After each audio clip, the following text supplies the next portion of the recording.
On his part, I'm going to share what I know based on what Spirit has shared with me, based on what I know about him. And he also had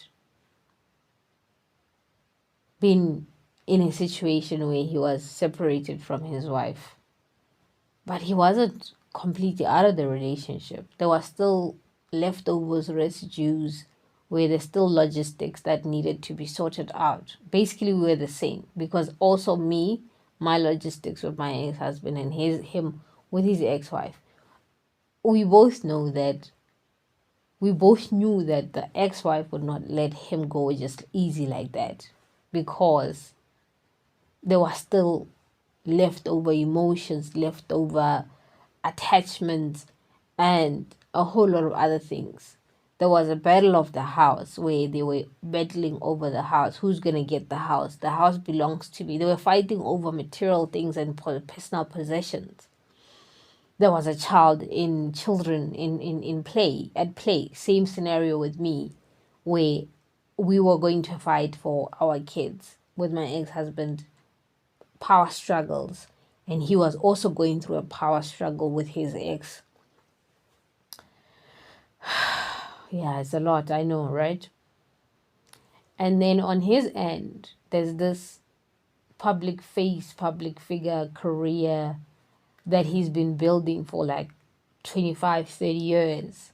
He's been in the public space forever because his family is, yeah, public oriented, I'd say, for lack of a better word. And then you're gonna date a nobody, someone who doesn't have understanding of this world. Obviously, you need to start teaching her from scratch, and most probably she will be a public figure too, because this relationship somehow would be seen by the public somewhere, and these people, the journalists and stuff, may dig up stuff on me and use that against me. My person once mentioned to me that he was protecting me. He said it so many times that, you know what, I am so into you that I want to share you with the world. I want to post you. I want to put your pictures on social media. I want you to be like, I want to show you off. But at the same time, I'm protecting you. It made sense, but it also didn't make sense. It felt like, yes, he was also holding back because why is he trying to protect me?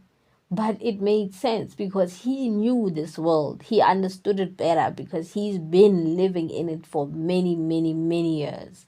And after sharing what I shared with him, he understood that there was a lot going on. And whatever that's going on in my life could spill over into his world and also could break me, could break what we have. He was trying to protect me from the limelight, the scavengers of the internet. Then there's family dynamics. He's a father. He is a husband, a brother. And there's family dynamics. There's pressure that comes from the family to perform, for perfectionism, for whatever. And you fall in love with someone who has 2 children, who was married before, divorced, going to be divorced. And now you have to come out and say that I have this person. This person comes with 2 children and a history. And no public personality or anything like that, I guess. A struggling single mom at the time, because I was struggling. A struggling single mom running a small business, divorced, and now she goes from nothing to something overnight. There's that. There's trust issues between us. I find it very difficult to trust people. He finds it very difficult to trust people. We are both emotionally unavailable, and the societal pressure. He has circles of friends that he's been building or he's had for years, and there's this person that's just gonna come up from nowhere and just jump into this. Conversational wise, relational wise, it may not work. There's cultural differences. This girl's living on survival mode. Me, him, my partner rather, my person is not used to survival mode. He's been living in luxury because of it always worked out anyway. Even if it's not from the family, but it always worked out. Even though there was challenges in life, but somehow he always managed to make it work. He's traveled the world, came back home and built a career with connections with people he knew. Somehow he was always around people that are also the public figures currently right now and have been for many years. Dad was a public figure too until he passed on. He was trying to protect me, I was trying to protect him. It also didn't work out lastly because of the spiritual aspect of things, because I chose a spiritual life. I chose ancestors and spirit guides. I chose to awaken. I chose to do the spiritual initiation. He has a history where his father died because of spirituality. He lost his father because of spirituality. I lost my mom because of spirituality too. My mother died trying to fight off spirituality. She went into a depression. She had anxiety. She had struggles that no one understood. She fought it off and it didn't pay off. It didn't work out. In the end, she died while fighting it off. His father was okay with spirituality, but apparently, somehow, things didn't work out the way they should have. And something happened and he died. So he has trauma from spirituality. Spirituality for him means danger. For him, spirituality means danger. For me, spirituality is more about legacy. It's more about rewriting history. It's more about finding out, doing things differently than what my mom had done, because I don't have a mother today because of spirituality.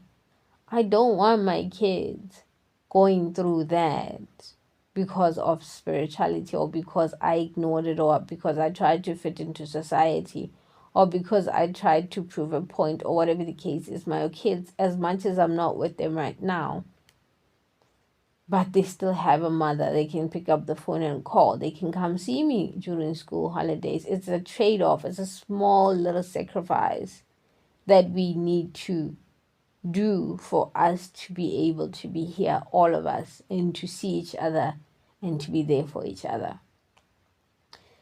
We are both doing the same thing. Me and my person, we're doing the same thing. He is protecting himself from not being there by moving away from spirituality. I am protecting myself, my kids, by facing it. So two separate people, two separate nervous system, two people that relate differently. So that is why this relationship didn't work out. Another thing is, my person was an avoidant, which makes sense because he's avoiding everything: spirituality, emotions, communication. When he is overwhelmed, he withdraws from everything, from everyone. He processes things internally a lot, which by himself he picks himself out, works it out, doesn't talk it out, doesn't need another person to help him figure it out. Which means even in relationships, he is not a good communicator. And then there's me, an expression queen who talks it like it is. If I don't like something, I say it out loud. If I'm not happy, I communicate. If I'm upset, I communicate. If I'm sad, if I'm going through stuff, I communicate. Him, when he's going through stuff, he withdraws. He avoids conflict by all means.